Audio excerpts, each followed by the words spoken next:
దేవుని నామమునకు మహిమ కలుగునుగాక. ప్రభునందు ప్రియమైన దేవుని బిడ్డలారా, అందరికీ ప్రభు అయిన యేసుక్రీస్తు నామంలో శుభవందనాలండి. చిన్న ప్రార్థన చేసుకుందాం.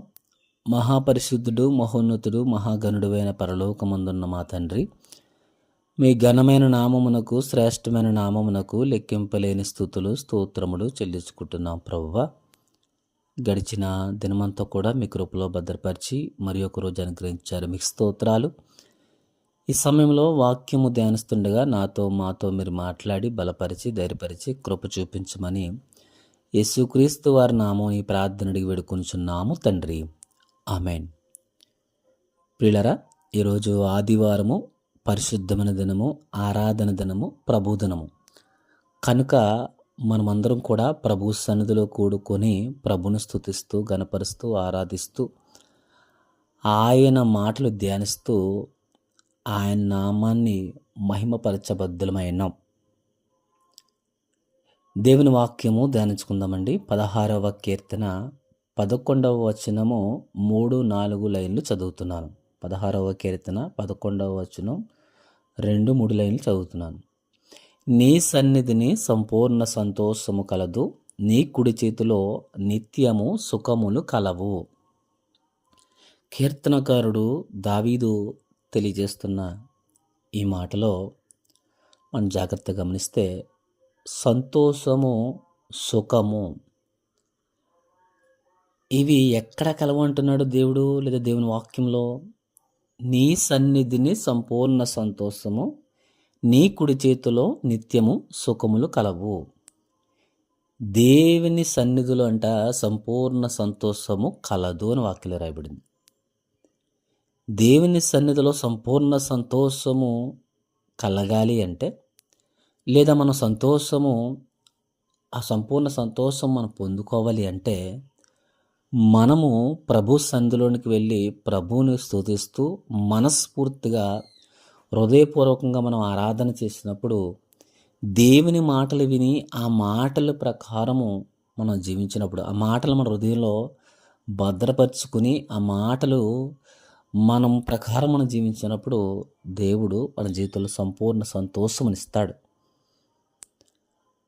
మానవుని జీవితంలో అనేక బలహీనతలు, బాధలు, శ్రమలు, సమస్యలు లేదా అనారోగ్య పరిస్థితులు ఉన్నప్పుడు కూడా పిల్లలను దేవుని సన్నిధిలోనికి వెళ్ళి సంపూర్తిగా దేవుని స్తుతిస్తూ, ఆరాధిస్తూ, దేవుని నామాన్ని మహిమపరిచినప్పుడు దేవుడు నీ జీవితంలో గొప్ప సంతోషమును, సమాధానమును, నెమ్మదిని అనుగ్రహిస్తాడు. ఎందుకు? దేవుని సన్నిధిలో సంతోషం ఉంది, దేవుని సన్నిధిలో ఆనందం ఉంది. అందుకనే పౌలు గారు అంటారు, ఎల్లప్పుడూ ప్రభువునందు ఆనందించుడి. మరలా చెప్పుదును, ప్రభునందు ఆనందించుడి. అవును, ప్రభువులో మనం ఆనందించబద్దులమైనాం, ప్రభువులో సంతోషించబద్దులమైనాం. మనకున్న బలహీనతలు, పరిస్థితులు లేదా బాధలు ఏ విధమైనవి ఉన్నప్పుడు కూడా మనం ప్రభువులో సంతోషించినప్పుడు ఆ బలహీనతలు, ఆ బాధలు మనం మరచి ధైర్యంగా నిలబడగలుగుతాము, వాటి నుంచి జయాన్ని పొందుకొనగలుగుతాం. కనుక మనం ఆదివారం రోజు, పరిశుద్ధమైన దినం రోజు మనం ప్రభు సన్నిధిలోనికి వెళ్ళాలి.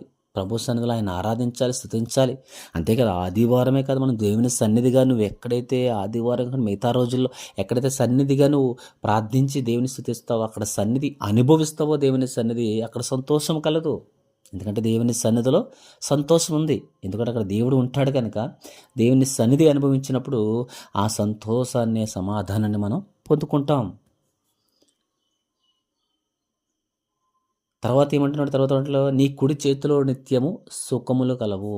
అవును, దేవుని చేతిలో సుఖం ఉంది.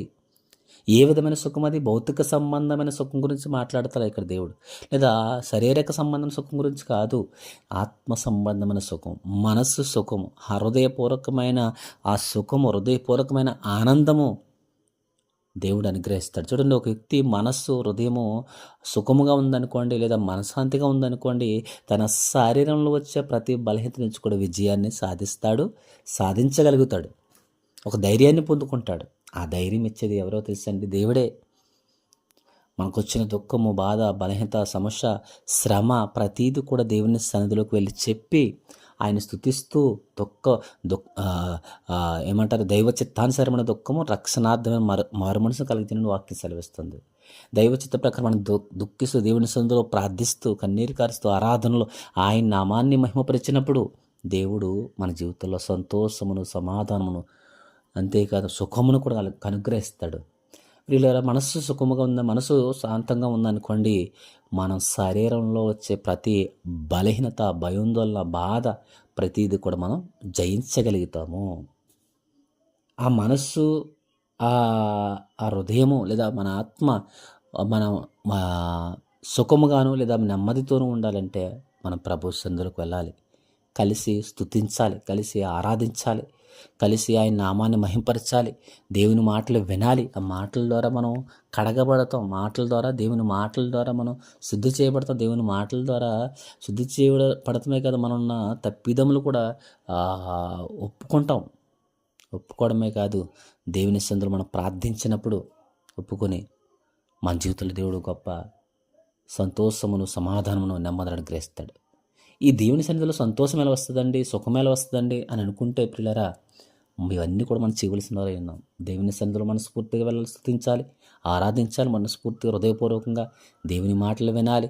దేవుని మాటల ద్వారా ఏవైతే మనతో మాట్లాడాడో దేవుడు, ఆ మాటలను ద్వారా మనం సరిచేసుకోవాలి, జీవితాన్ని సరిదిద్దుకోవాలి, ఆ మాటల ప్రకారం మనం జీవించాలి. అలా జీవించినప్పుడు మనలో ఎంత దుఃఖము, బాధ, శారీరక ఈ లోకంలో ఉన్నంతకాలము ఏదో ఒక బాధ, ఏదో ఒక బలహీనత, ఏదో ఒక శ్రమ, ఏదో ఒక అనారోగ్య పరిస్థితి, ఏదో ఒక ఆర్థికపరమైన ఇబ్బందులు, ఏదో ఒకటి మనం మానవుని వెంటాడుతూనే ఉంటాయి.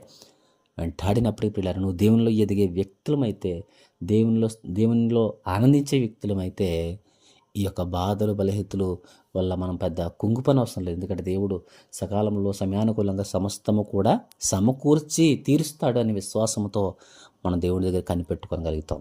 కనుక దేవుని సన్నిధిలో సంపూర్ణ సంతోషము కలగందని, నీ సన్నిధిలో నీ కుడి చేతిలో నిత్యము సుఖములు కలవని వాక్యం సెలవిస్తుంది. కనుక దేవుని సన్నిధి ఆదివారం రోజు ఎక్కడ విడిచిపెట్టి ఎక్కడికో వెళ్ళటం, ప్రయాణాలు, ఫంక్షన్లో లేదా రకరకాల పరిస్థితుల్లో పెట్టుకోవడం కన్నా దేవుని సన్నిధిలో నువ్వు పాల్గొంటే, దేవుని ఆరాధించగలిగితే దేవుడు సంపూర్ణ సంతోషమును, సమాధానమును అనుగ్రహిస్తాడు. అంతేగా దేవుని చేతిలో నిత్యము సుఖములను కనుక ఆ సుఖము అనుభవించటానికి, అంటే భౌతిక సంబంధమైన సుఖం గురించి మాడతలే సుమా, నేను శారీరక సంబంధమైన సుఖం గురించి మాడతలే సుమా, ఆత్మ సంబంధమైన సుఖం, ఆత్మ సంబంధమైన మనస్సు శాంతిని, సమాధానాన్ని దేవుడు అనుగ్రహిస్తాను తెలియజేస్తూ కొద్ది మాటలు ముగిస్తున్నాను. ప్రార్థన.